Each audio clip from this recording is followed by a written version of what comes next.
Start.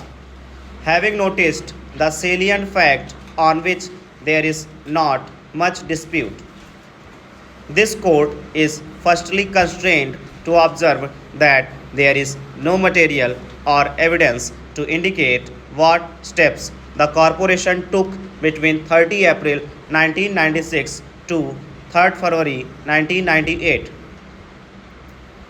There is not one shred of evidence to indicate as to whether any notice was issued to the petitioner during this period to participate in the disciplinary proceedings.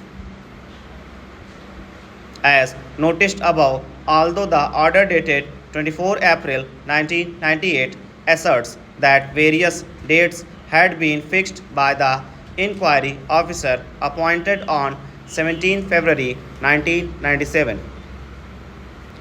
No such notice has been placed on the record, nor have details of any such notice been alluded to or disclosed in the affidavit filed in these proceedings on behalf of the corporation.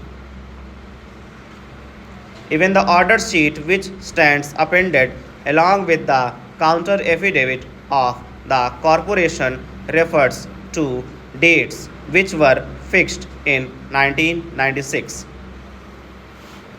On the above states of the record, the submission of the learned counsel for the petitioner that the disciplinary proceedings were revived only in 1998 after a long spell of unexplained silence and inaction appears to have force. On 17 February 1998, the corporation, although being fully aware of the pendency of the disciplinary proceedings, proceeded to pass an order holding that the petitioner would be treated to have retired from service with effect from 31 January 1998.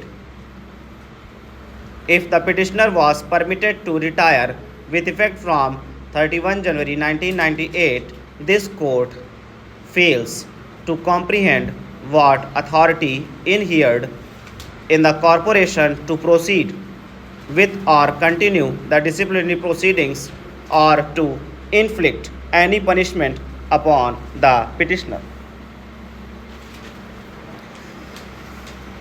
As noted above, no statutory provision, rule, or regulation prevalent in the corporation was referred to or relied upon to sustain the continuance of the disciplinary proceedings after the retirement of the petitioner on 31st January 1998. Once the petitioner had retired from service, no authority vested in the corporation to continue with the disciplinary proceedings which had been initiated against the petitioner. Retirement of an employee cuts the cord which connects the two entities and severs all relationships of master and servant or employer and employees. The retirement of an employee brings the curtain down upon the relationship of employer and employee.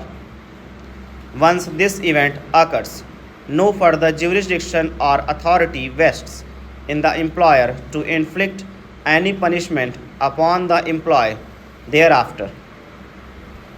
Even otherwise, the following facts also need to be highlighted. Admittedly, the inquiry report was submitted on 19 February 1998. A reading of the said report, which stands appended as Annexure 14, clearly shows that the inquiry officer has not recorded his satisfaction in respect of the guilt of the petitioner on the basis of any material or evidence on record. The only conclusion recorded by the inquiry officer is that since the petitioner did not cooperate with the disciplinary proceedings and that from his conduct it is clear that he does not want the proceedings to be concluded, he had no option but to record a finding that the charges stand proved.